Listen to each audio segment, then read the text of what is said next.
Hermano, pues.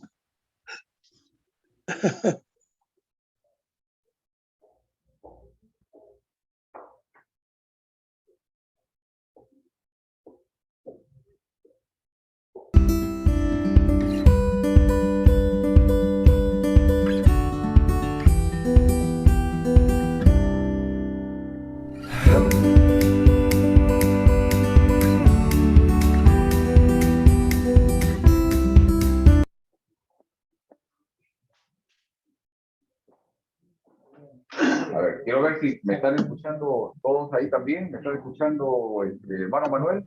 Venga, venga, venga, sí. Bien, gracias, gracias, gracias. Muy bien. Bienvenidos a este momento de repaso de la lección número 10, el nuevo pacto.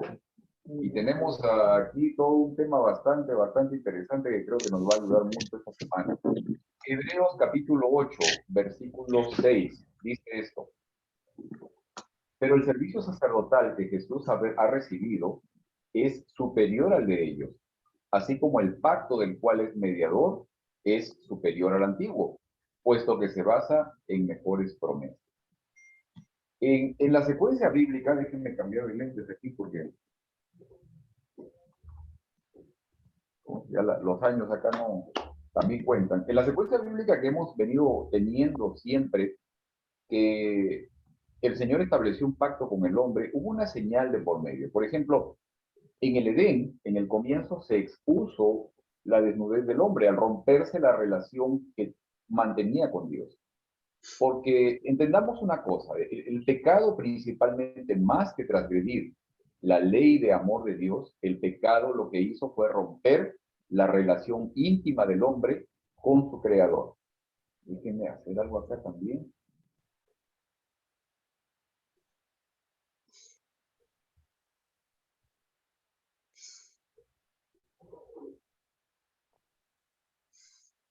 Ok.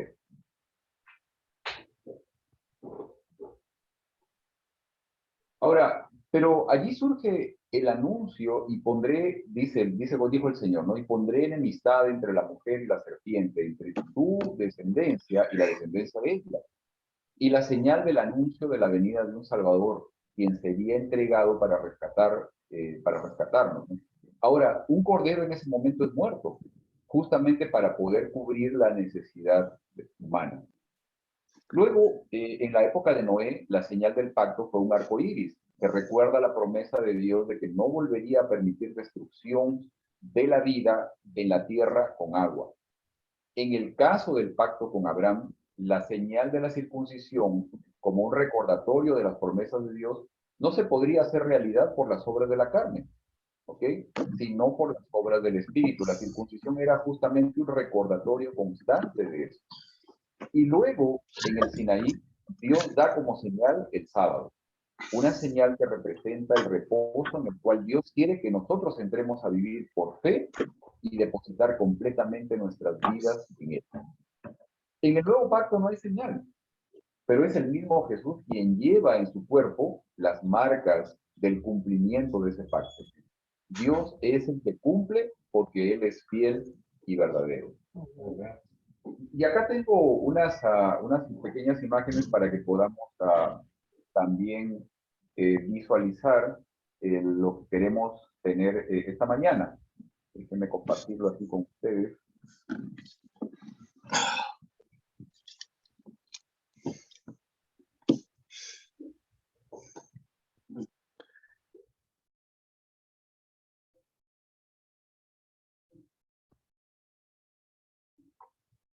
Ok, aquí estamos. 3 puntos que queremos ver hoy día. Lección número 10, el nuevo pacto. Dios, el esposo de la iglesia. Luego el pacto antiguo y el nuevo. Y luego el papel de Jesús en el nuevo pacto. Ahora, Dios el esposo de la iglesia. Oseas capítulo 2, versículos 19 y 20. Dice esto: yo te haré mi esposa para siempre, y te daré como dote el derecho y la justicia, el amor y la compasión. Te daré como dote mi fidelidad, y entonces conocerás al Señor. Esto es interesante en todo aspecto esta afirmación que hace el Señor. Mira aquí.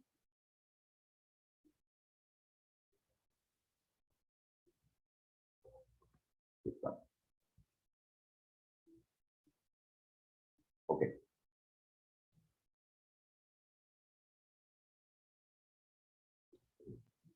Ahora, es interesante notar que en el contexto de la experiencia de Oseas, quien tomó como esposa una mujer infiel, ustedes recuerdan que el Señor le pidió, le ordenó a Oseas que vaya y tome una mujer que abiertamente era conocida por ser una mujer ramera, o sea, era una mujer que no era fiel a un hombre.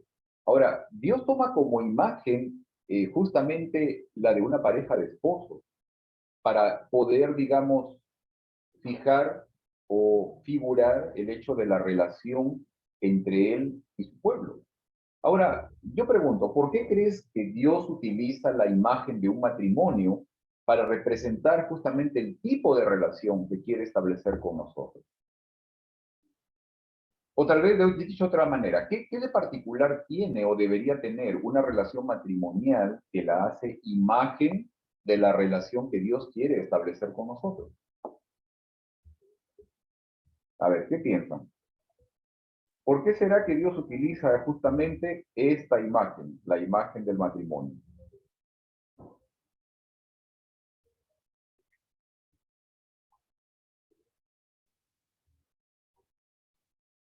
No estén tan calladitos, ¿verdad? ¿Qué cosa tiene Porque de especial ese es digamos, ese es el tipo de relación que Dios quiere tener con nosotros, hermano. Intimidad, una relación personal y amistad, de respeto, ¿no? Por eso pone el ejemplo de Oseas. Y si tú lees el libro de ese profeta, te das cuenta que el profeta le da todo lo que una mujer puede tener o puede adquirir. Y aún así va y lo traiciona. Y después va y la compra de vuelta. Y cuando la va a comprar, la estaba vendiendo barata. Y él le dice, suban el precio porque la voy a comprar yo. O sea, para Dios te está diciendo cuánto valemos para Él, a pesar de que somos infieles. A pesar de todo ello. A pesar Muy de bien, todo ahora, eso, manda a Jesús para comprarnos a un precio muy alto. exacto. ¿Qué relación tiene el conocimiento de Dios y la transformación de la persona? ¿Ah? ¿Qué piensan? Todo. ¿Qué relación habrá entre conocer a Dios y que la persona que conoce a Dios sea transformada? Si nosotros no llegamos a conocer a Dios, no nos vamos a transformar, hermano. Más vamos a ser religiosos. Podemos ir a la iglesia todos los sábados y los que no son adventistas los domingos, pero no vas a tener una relación con Dios. La transformación pasa de adentro para afuera y para eso tienes que conocer el carácter de Dios. Así es. La transformación por relación llega a tener un nuevo corazón al estar cerca del Señor, ¿no? La forma de ser transformado, todo eso se basa en la relación con Dios. En Oye, esa hermano, relación se genera exactamente la posibilidad de poder contemplar la gloria de Dios, lo que habíamos visto hace varias semanas atrás, ¿no? Y que esa gloria llegue a ser parte de mi vida y me transforme, ¿no? O sea, recordemos que desde el Edén el Señor siempre es quien extiende, promueve, anima, promete, cumple, guía dentro del pacto con la intención de que seamos redimidos y que nos reconciliemos con Él. hermano, ¿Querías decir algo?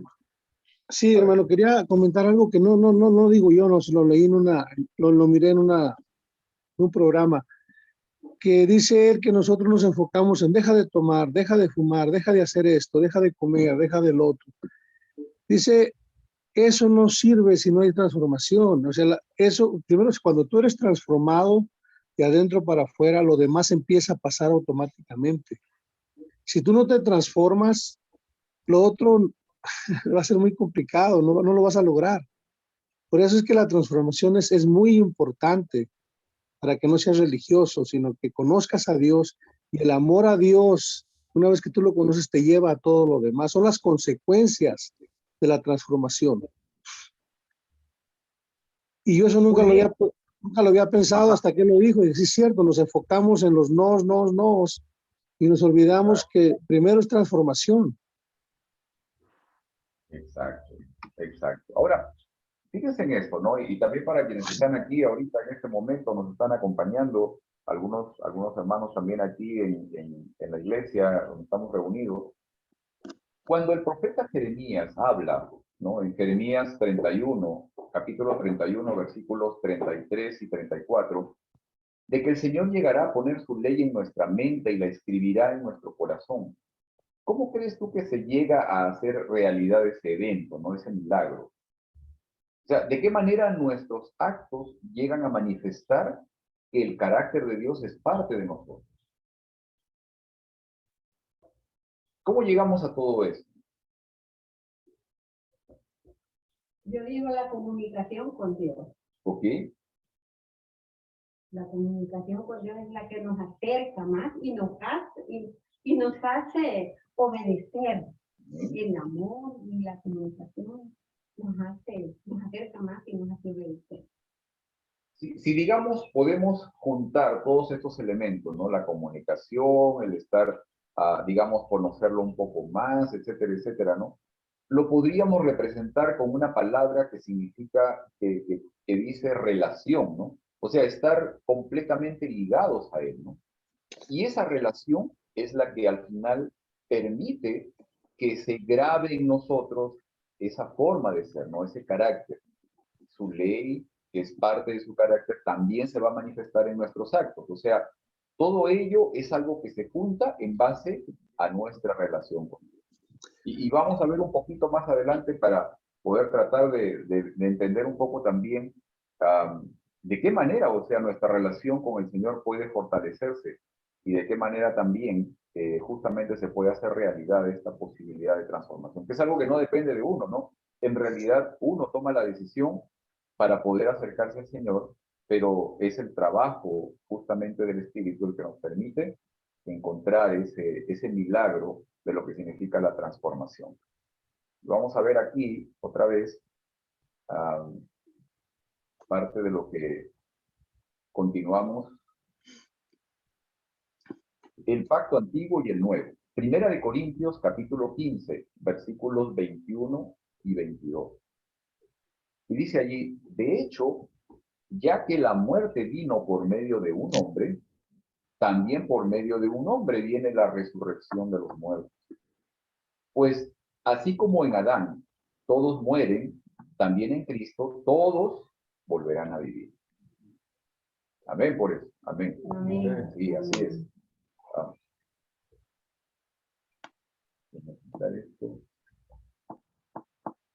Encontré un comentario que me pareció muy apropiado y es el que la gran diferencia entre el antiguo y el nuevo pacto es que en el antiguo pacto Dios estaba con su pueblo, pero no en su pueblo.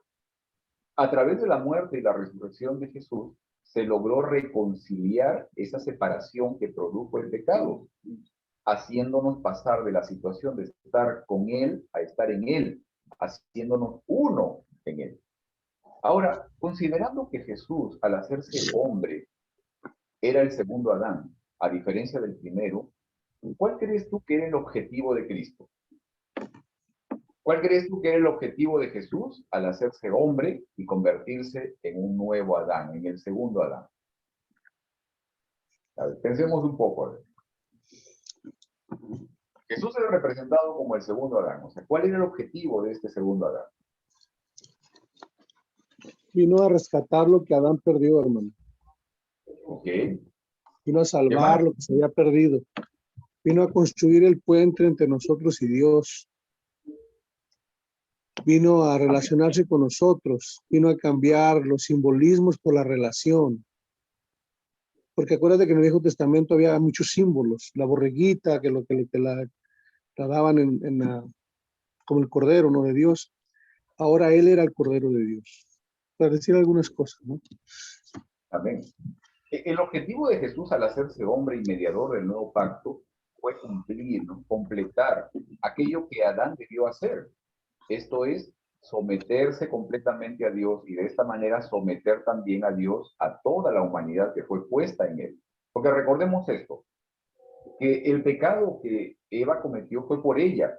Ella era responsable de sí misma, pero el pecado de Adán fue por toda la humanidad. O sea, él llevaba en sí la responsabilidad de toda la humanidad, porque cada uno de los que iban a venir después de él iban a ser a imagen y semejanza de Adán.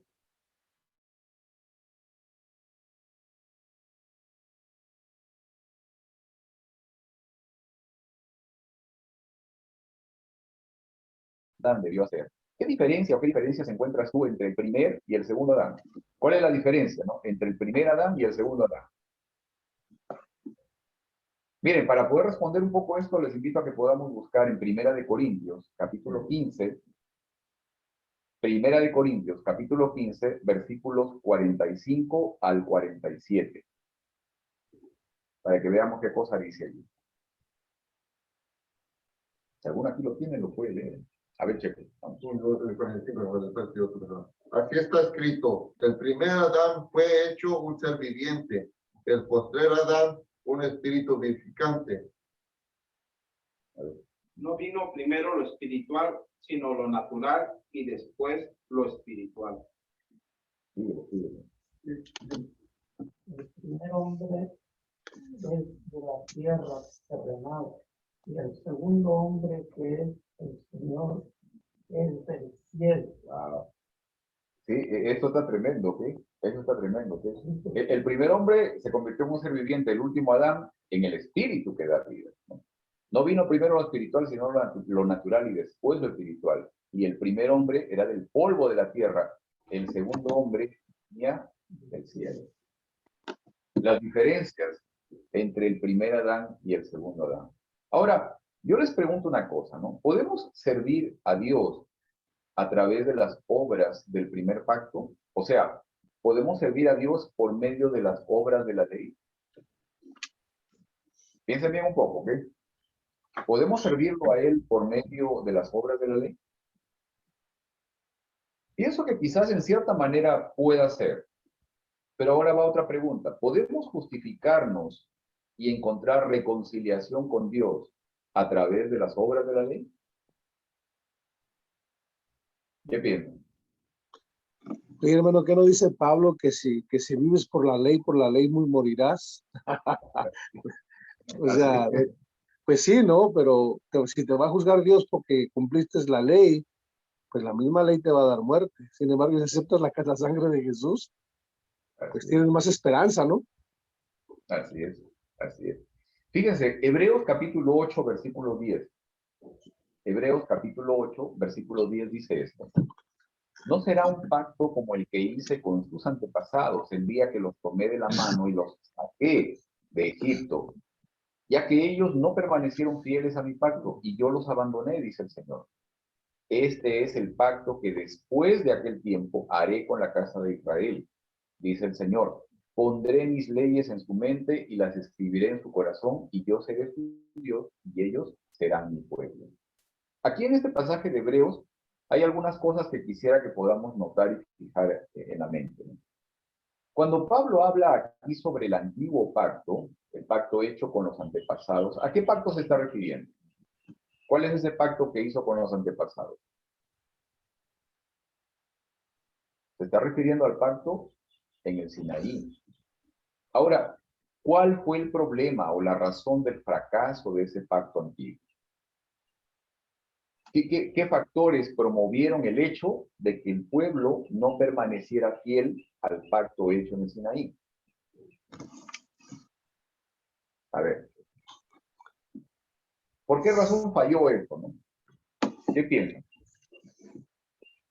Los que están aquí también,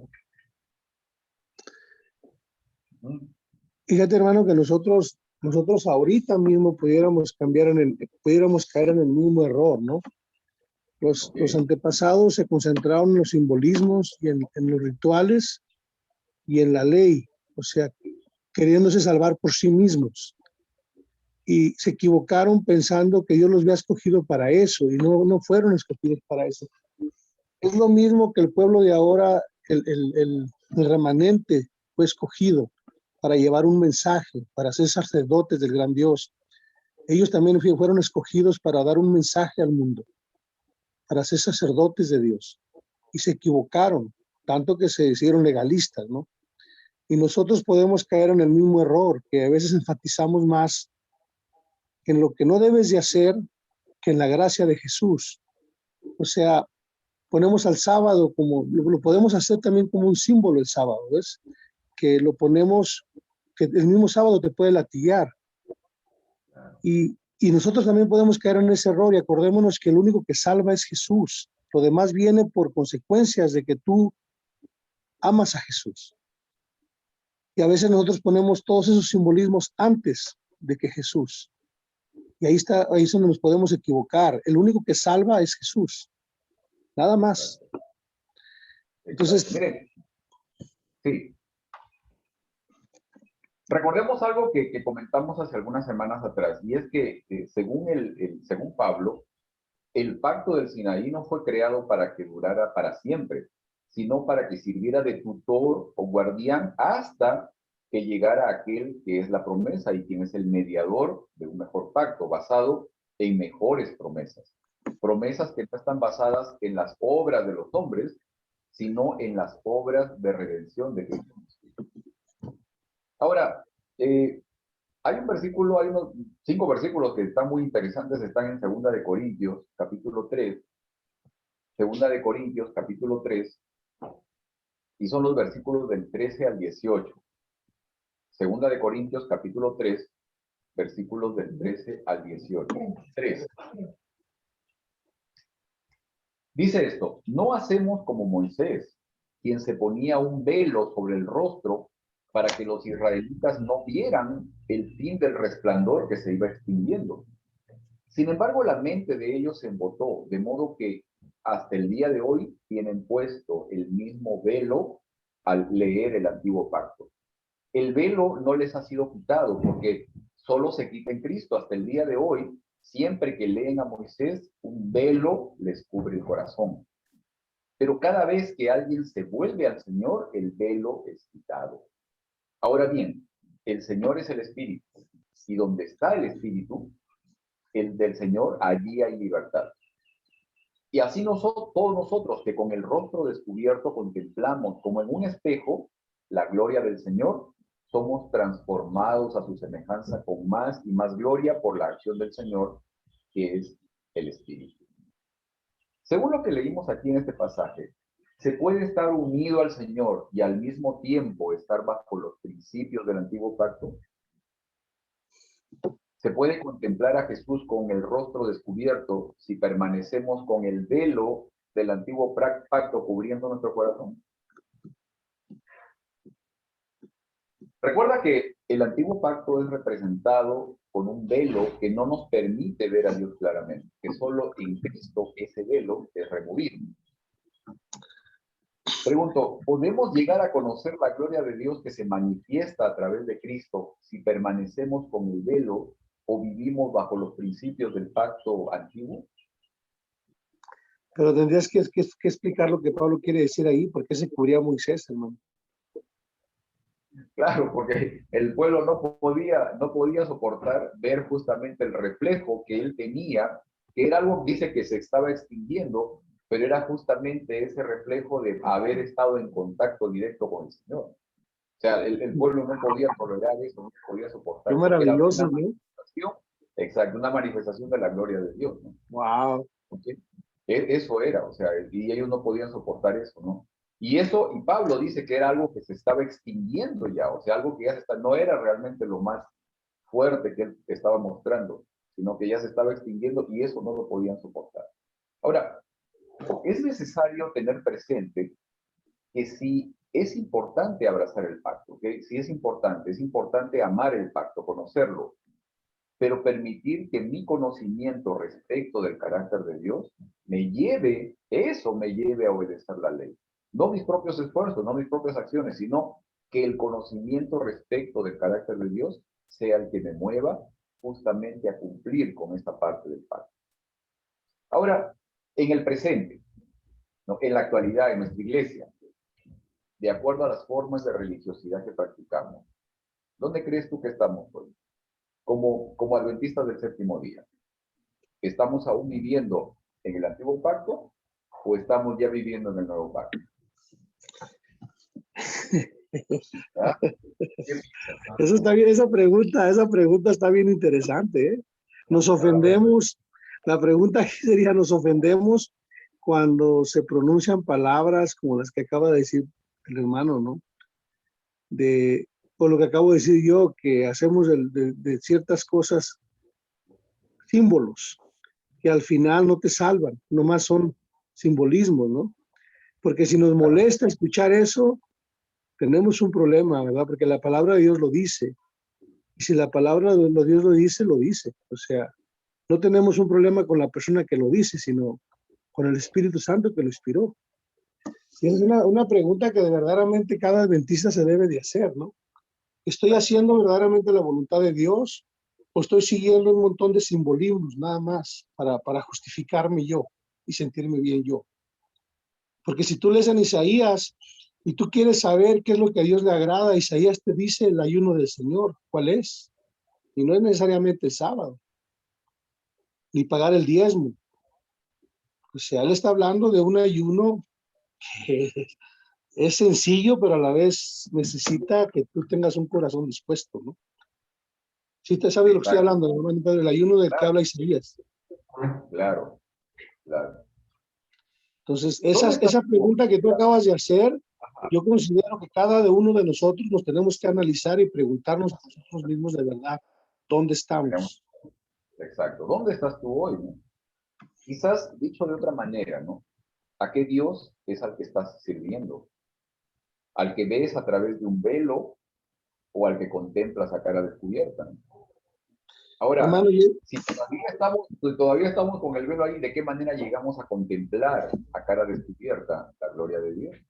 y si me permites, hermano, es una de las preguntas más importantes que nos debemos de hacer, porque tarde o temprano vamos a tener que, o sea, ver a Jesús para, Claro, para, claro. para bueno o para malo.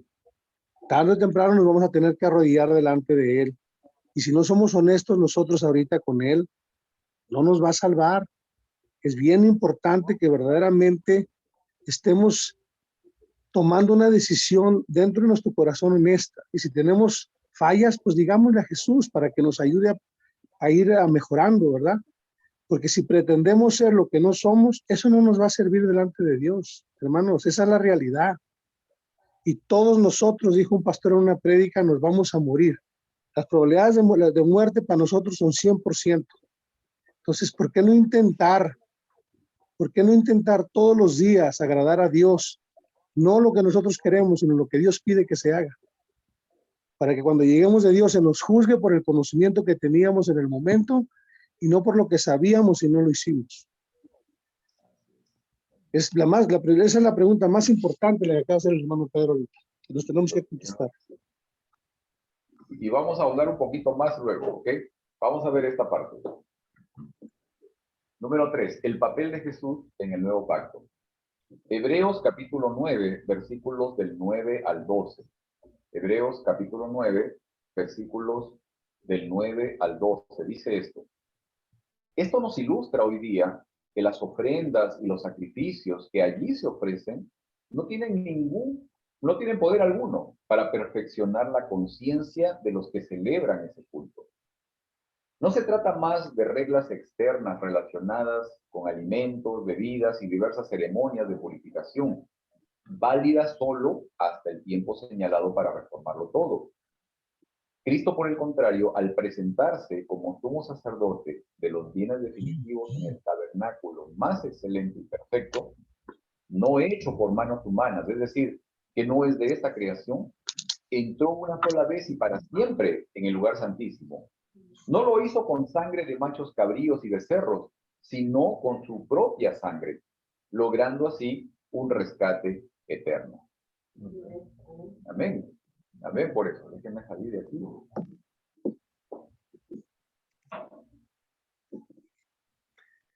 Muy bien. Fíjense, el deseado de todas las gentes dice esto, ¿no? Una religión legal no puede nunca conducir las almas a Cristo, No, porque es una religión sin amor y sin Cristo. El ayuno o la oración motivada por un espíritu de justificación propia es abominación a Dios. Wow. La solemne asamblea para adorar, la repetición de ceremonias religiosas, la humillación externa, el sacrificio imponente, proclaman que el que hace esas cosas se considera justo, con derecho al cielo. Pero es todo un engaño. Nuestras propias obras no pueden nunca comprar la salvación. Si bien Hermano es Pedro, cierto que en la actualidad, ¿perdón? perdón, termina, hermano Pedro, quería mencionar algo que acabas de decir tú. Excelente. Dice, si bien es cierto que en la actualidad nosotros ya no practicamos más el sistema ritual de perdón de pecado, no más sacrificio de animales, no más ceremonias de purificación, etcétera. Sin embargo, ¿crees tú que en el presente, de alguna otra forma, estamos todavía ligados a este sistema de justificación por obras? ¿Crees tú que algunos todavía hoy, nosotros, miembros de la Iglesia de Inland, apelamos a algún sistema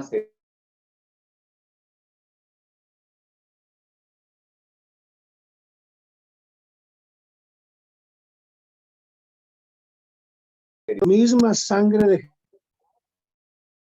Jesús, somos bien especiales delante de Dios. Dios, el creador de todo el universo y todos esos mundos que hay, que no podemos ver, vino y derramó su sangre para comprarnos a un precio bien alto. Dice él que somos la niña de sus ojos. No sé si entienden eso, pero está tan increíble eso, que Dios mismo vino y dice Elena de White que todo el universo estaba a riesgo. Si Jesús no hubiera fallado, todo se hubiera perdido. Y lo arriesgó todo, Dios, todo lo arriesgó por nosotros. Hermanos, eso es un amor inexplicable. Es una maravilla saber que somos hijos de Dios y cuánto nos ama. Amén.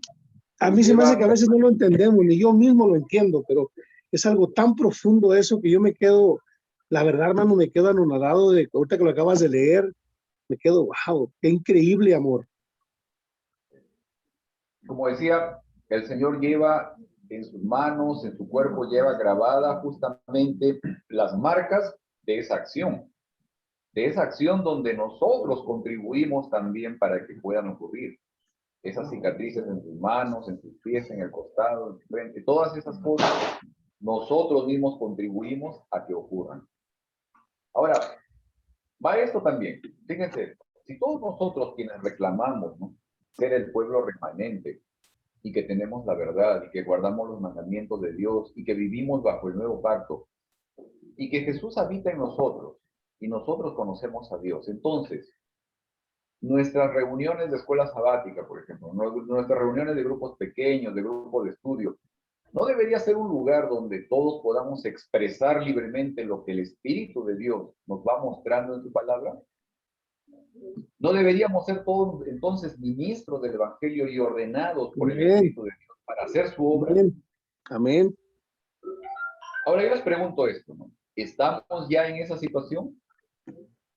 ¿Es esa nuestra realidad?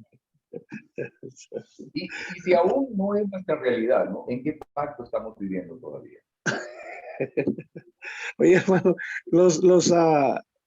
la gente del Viejo Testamento, cuando Dios le dio los mandamientos, ellos también tenían la verdad. Todos esos fariseos, saduceos, ellos sí tenían la verdad, pero pues la practicaban lo que les daba la gana, ¿no? Nosotros también tenemos la verdad, entonces, pues tenemos que preguntarnos dónde estamos, ¿no? Y hay algo impresionante, hermano, mira, aunque Dios les dio el pacto a esa gente y les enseñó las reglas civiles, las leyes civiles, cómo vivir, cómo comer, todo eso. Cuando vino Jesús, no vino a buscarlos a ellos, no fue a buscar a los letrados, de los que enseñamos en las universidades, fue a buscar a un grupo de pescadores y a uno de los colectadores de impuestos, hasta Judas estaba ahí. Y te fijas, cuando tú lees, y a veces no lo notamos, ¿verdad? Cuando Jesús llegó con Pedro, eran pescadores, dice la palabra de Dios, que eran mal hablados, eran una bola de camioneros, digamos hoy en día, ¿no?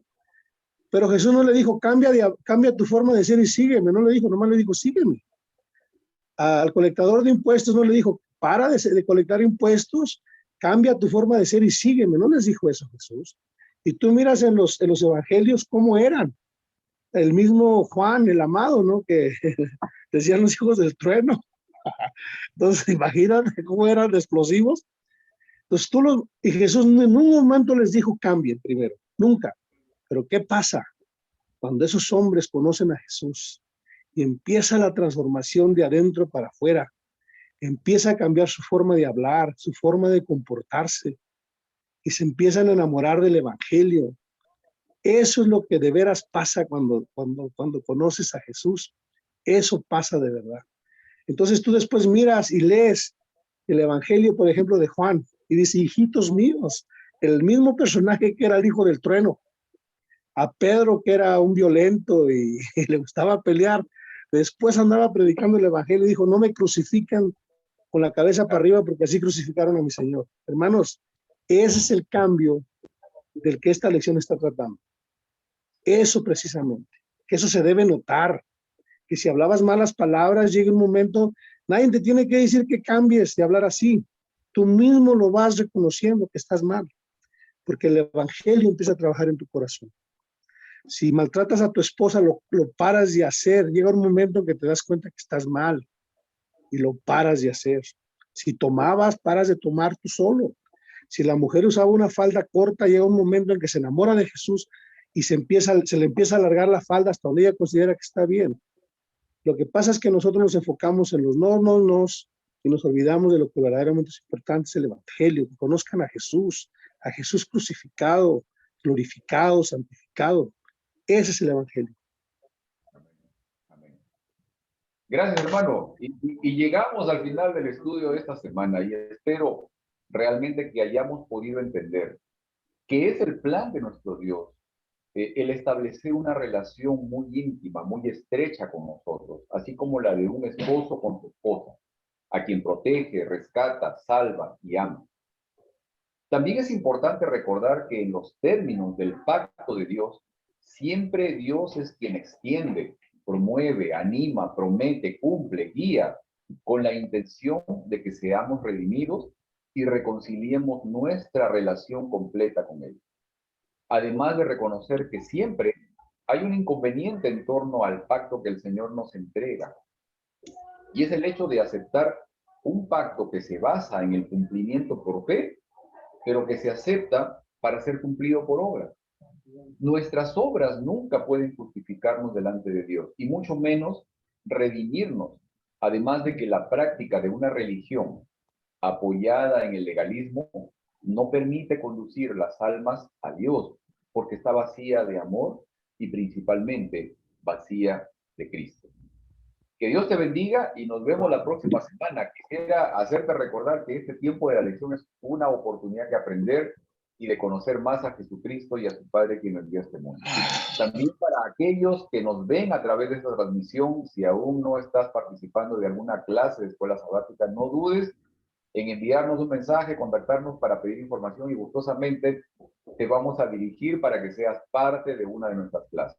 Podemos invitar a nuestros amigos y familiares y participar en este estudio y sintámonos libres de poder compartir durante los minutos que tenemos nuestras opiniones y experiencias y preguntas que deseen.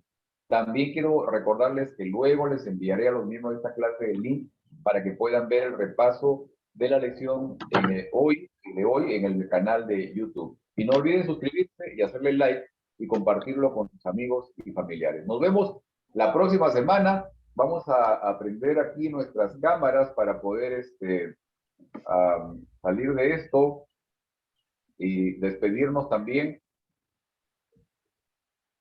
Vamos a ver aquí. Ahí estamos. Ahí está. Gracias Devlin también. Por acá están los hermanos. Vamos a hacer una vista panorámica. Acá de todos los que están reunidos también. Ya nos juntamos, por ahí está mi papá, mi mamá, está hermana Nájera, hermana Rivas también que hoy día nos acompaña, hermano Prisciliano, por ahí está Checo, hermano Plata, por aquí está María Elena también. ¿Tienes casa llena? Muy bien, así que la próxima semana nos vemos, tenemos una lección muy interesante, así que saludos, muchas gracias Claudia, gracias por estar con nosotros y gracias por habernos guiado en esta parte. Vamos a esperar sí también la información que tienes para poderla compartir con el grupo, ¿ok? Y eres invitada todavía, Claudia, te voy a seguir invitando para que participes con nosotros. Y luego también, si alguien del grupo quiere comunicarse directamente contigo para alguna asesoría, alguna ayuda, pues ahí está. ¿Ok? Gracias, hermano Manuel, también. Espero que pronto regrese la hermana Hilda también por acá. Gracias, Devni, nuevamente por estar con nosotros. Gracias por acompañarnos esta mañana. Memo, te estaba esperando para que me ayudes hoy día. Ahí veo que estás ocupado todavía. Bueno, también estuvo con nosotros Ernesto, el hermano Hincapié y algunos más que ya tuvieron que retirarse. Pero bueno, muchas gracias. Gracias nuevamente. Saludos a todos. Saludos nuevamente ahí las manitos que están despidiéndose. Muy bien. Nos vemos la próxima semana.